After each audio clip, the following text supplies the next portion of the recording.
everyone, welcome back to my channel. Today we're going to be talking about some books that I pulled off of my bookshelf after my bookshelf audit because I wasn't sure if I was going to like them for one reason or another, and I thought that I would kind of start a new series. I know there's a lot of people here on BookTube who make emboss or toss, read it or yeet it, and so I've decided to make pack it or pass it.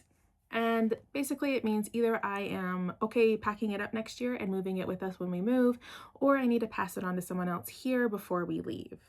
And hopefully they will be passed along to someone who will enjoy them more than me. Like I said, after the bookshelf audit, I obviously can only see the books on the bookshelves that I haven't read, and so I started seeing titles that I had forgotten that I even owned, or ones that I had read something and decided I wasn't sure if I was going to like that book. And so I thought that it would be fun if we pulled those books and read them and see what I thought of them. I do have another video coming where I'm going to pull books that I don't think I'm going to actually like at all. Like, I think that they are like actively books that I'm probably going to want to unhaul, and I think I'm going to read the first, I don't know, 20, 30, 40 pages, something like that, and then do like a rapid fire deciding if I want to keep them or donate them. I've seen people who read the first chapter and read the books, and I don't want to do that. I want to decide, am I keeping it or am I donating it? So that one is coming, so keep an eye out for that one. I am hoping that this will help me read more books on my bookshelf and incentivize me to kind of pick up those books that I may have forgotten about, or I think that maybe I may have outgrown.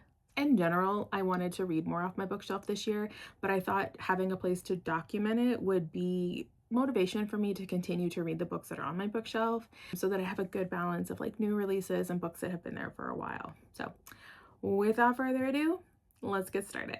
The first book that I chose to read was Mickey 7 by Edward Ashton, and I decided to pick this one because back in February I read two of his other books. I read The Fourth Consort, and then I read his newest release, After the Fall, and they were both less than 4 stars for me. Like, they were good, but there were parts of the plot that had plot holes that I really didn't like.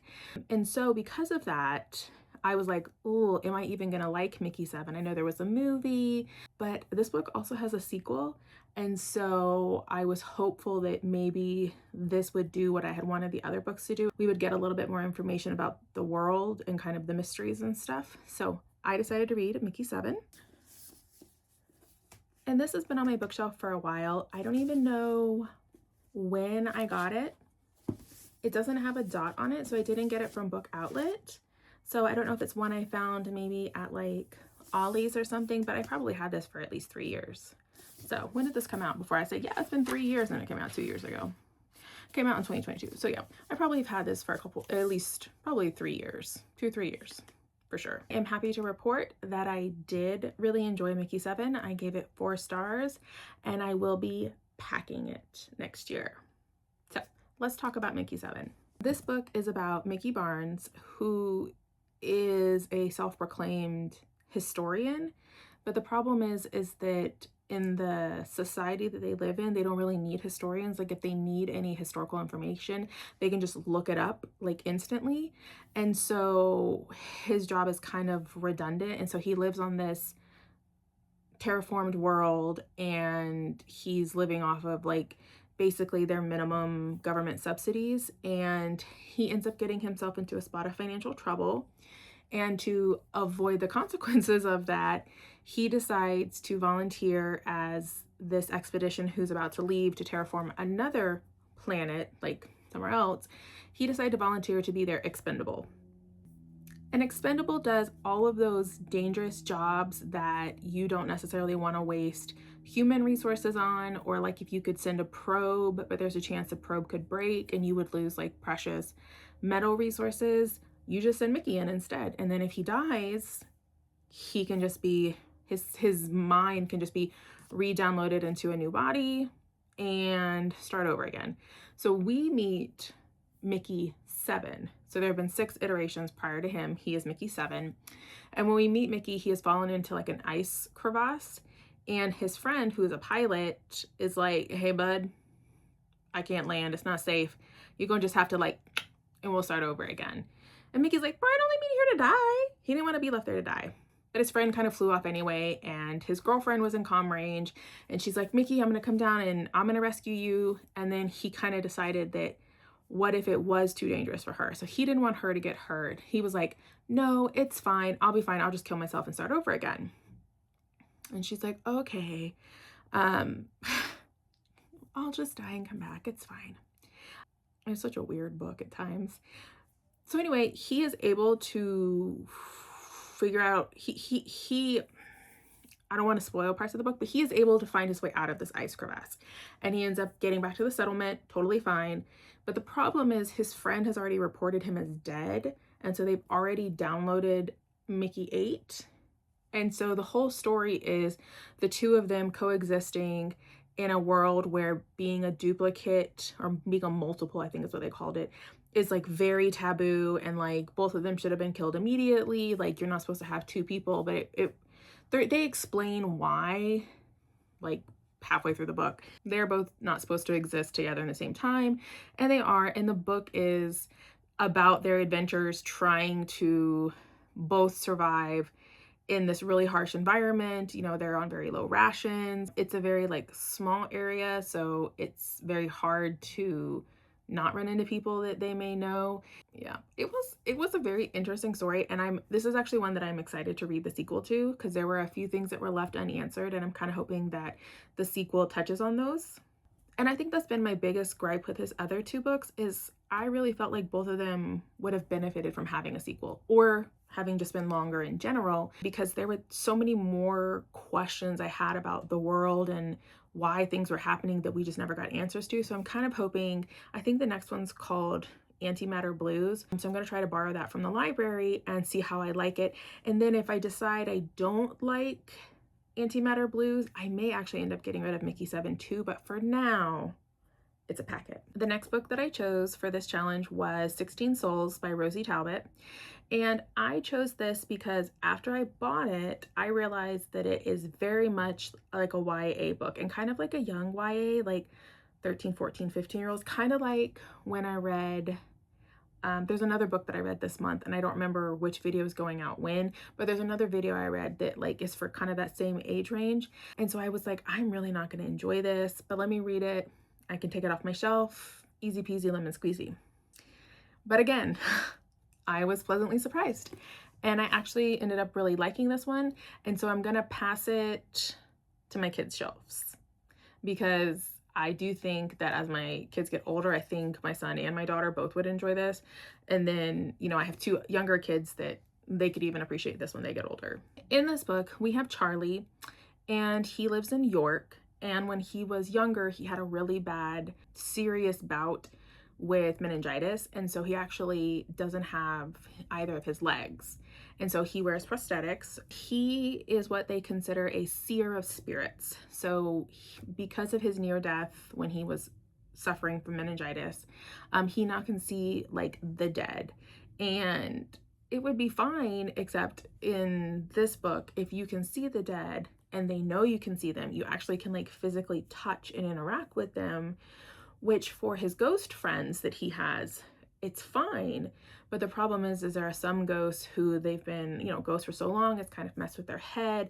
And if they touch him, they actually can put him into their death loop.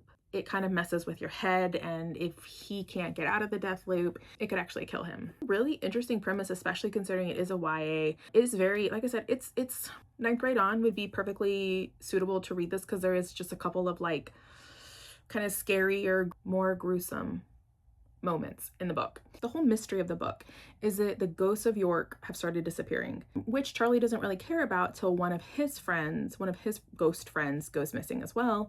And that's when he meets Sam, who is also a seer, and he is new in town. He wants to help these ghosts, and Charlie's kind of like self-serving, and he doesn't really want to do anything for the ghost because he's very afraid of what could happen to him. And Sam kind of pushes him out of his shell and kind of makes him realize that you need to do more for others, but it takes a while for Charlie. Overall, I actually really enjoyed it. I liked Charlie's conversation with his parents when he finally came out to them as gay. I enjoyed him and Sam's budding relationship, and all the commonalities that they found within each other and the comfort that they found within each other. I thought they worked really well as a ghost hunting team. I thought this was a really good YA book. I thought the mystery was really well done. I think it had just enough spooky horror elements without being too scary for younger kids. I like the representation that was in the book. There was gay representation, there was trans representation, there was limb difference representation.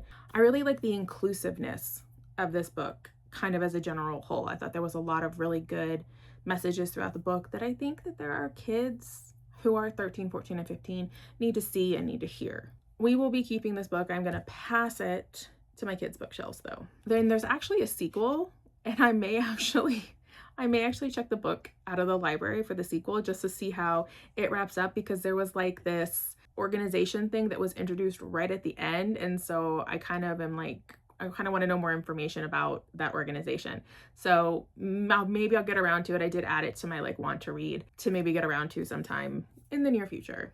I almost wasn't going to rate this book because I knew going into it that it was very young adult, probably wasn't going to like it, but I actually ended up giving it a 4-star because I thought for what it was, it did an excellent job. And I think if you have kids, that this is a really good book. If they like kind of spookier stuff, I think this is a really good book for them to check out. The last book that I read was not one that I thought I would dislike, but it's one that I was obsessed with the movie version of as a kid.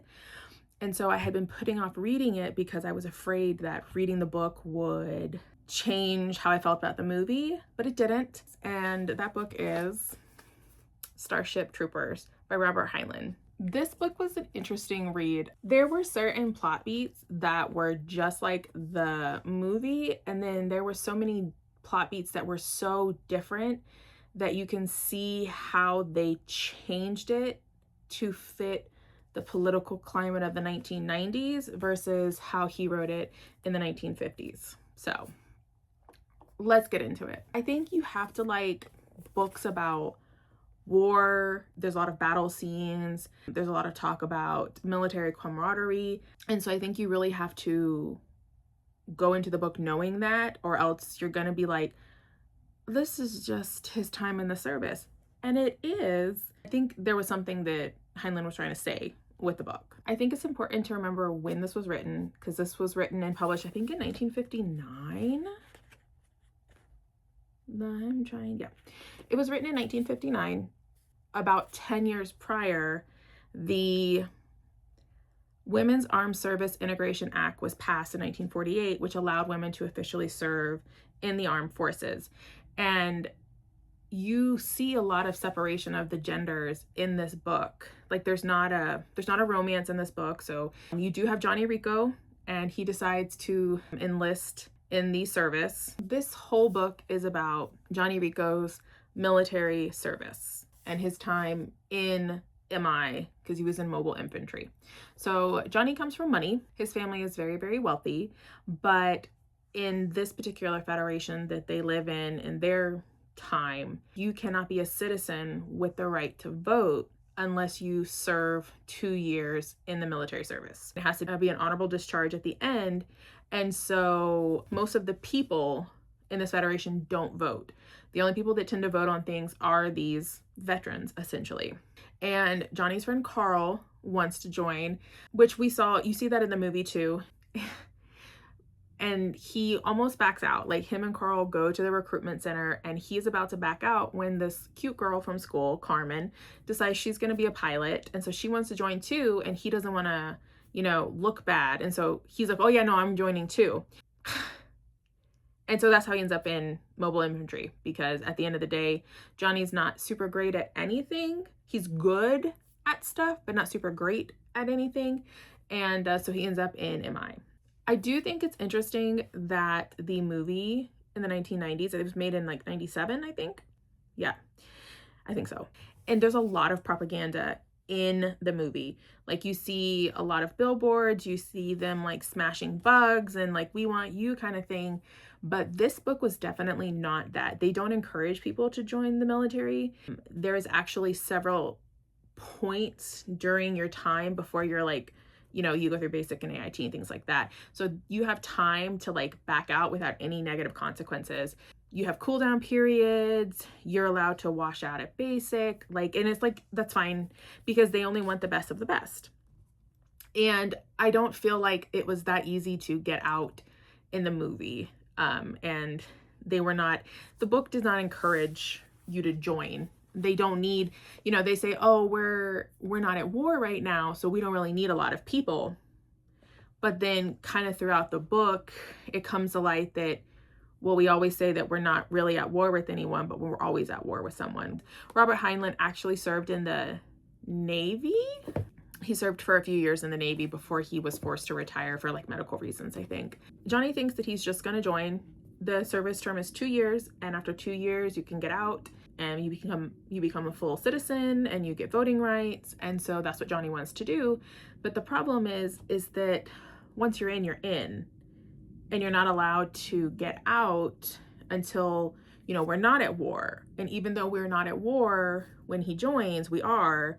And so it's something that he's going to be stuck in for a long time. A large portion of this book, I would say like 25% probably, is of him at basic. But there is a breaking down of self and turning into a group that happens at basic training. I mean, it happens in the military to this day, but it really breaks you down like your base components and then builds you up to be like this perfect soldier who isn't going to question orders and is going to do what you're told when you're told, which was interesting to read about. I'm not sure if it's because, you know, I'm a military spouse myself. My brother served in the Marines. So I don't know if it's just because I just find that peek behind the screen kind of thing fascinating. But I did really enjoy that parts of basic or their equivalent that they talked about in the book. I will say that the book is a little drier than the movie, but you know, the movie had Hollywood's help. I do think it focuses on the pride people have in serving and how you go from being a stupid kid like Johnny, who's like, I don't even know if I want to join, man. Like, I guess so. Oh, that cute girl's gonna join? Yeah, me too. I think you go from like this stupid kid to like someone who wholeheartedly believes in the mission and you believe in what you're fighting for, to the point where he ends up like commissioning as an officer because he like believes in it so much and he knows that this is something that's not going to be over anytime soon. And he wants to do what's right for the Federation. It's such a hard book to talk about because the movie was so popular. I'm sure every millennial that's watching this has like seen Starship Troopers, right? So it's hard to like add anything to it because you've seen it. This is a book about war. I think reading this book, Heinlein's actually arguing like for military service and like who should have that responsibility, like people who sacrificed and put their life on the line, should they have more personal responsibility at the end of the day, because then they can go home and vote for things for everybody else. It's such a hard book to like pinpoint because the movie makes it seem like war propaganda, and it almost seems like this extreme form of military service, and it kind of comes off as kind of negative. And I don't think that was Heinlein's intention. And I think, you know, at the heart of this is a coming of age. Like Johnny had just graduated from high school. He was supposed to go to college, supposed to go to Harvard, and that didn't happen because he decided to join the military. So I definitely think you're supposed to get how patriotic Heinlein felt, and how important he felt military service was, because you know, the 1950s, after World War II, and the 40s, and you have the 50s Cold War, there were years of isolation. It was like, are we gonna nuke or are we not? Not a lot's changed since then, but you had the, you know, the Cold War aspects. And so I think he really wanted to highlight what he thought of as doing your civic duty and joining the military, because you know, what happens if we are invaded? One day come up with an enemy so foreign to us, you know, and how do we tackle that? I think you can really tell that Heinlein served in the military. He talks a lot about patriotism and kind of having like that one mind unit of the military, but he didn't paint it in like a negative way, like this is a bad thing to all think and feel the same way.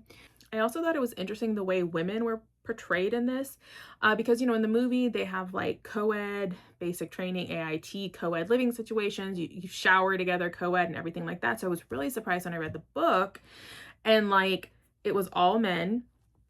They didn't ever see women ever. So like when they were allowed to go on pass, like even just seeing a woman from a distance was like, ooh, this makes it all worth it, which is a little weird to me. And then when they all were like fully, you know, in the service with full ranks and ready to fight the bugs, even the women on the ship, like their hallway had to be guarded to keep men out. And I am pretty sure it was probably a reflection of women having just been allowed into the military at the time and how separated they were and were for a long time to come.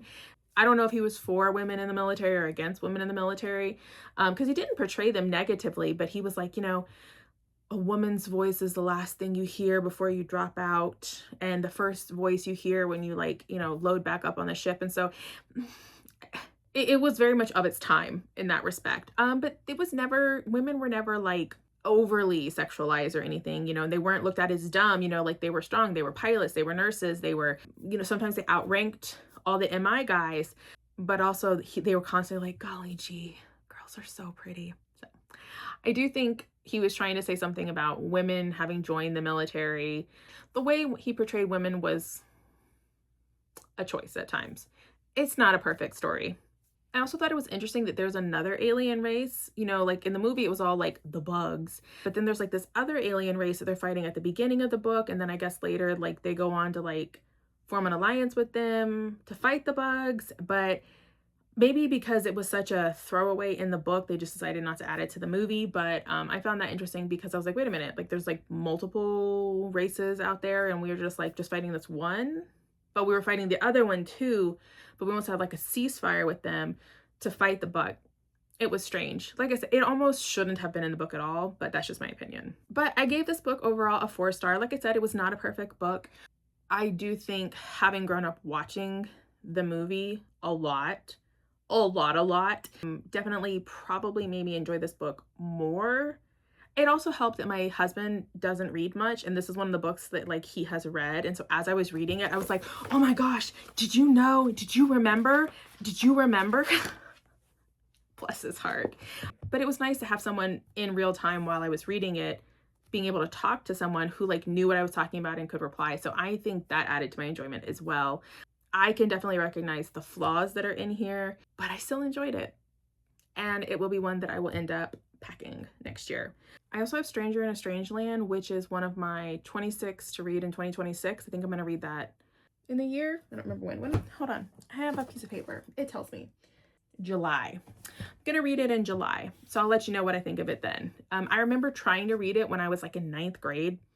Totally lost me. I was so confused. I remember the guy being on a rooftop and that was all. So I am looking forward to reading that again with a fully formed brain as an adult and finishing the whole thing. So those are the 3 books that I read for this video. I'm going to pass this one to my kids' bookshelf and I think that they will really enjoy it.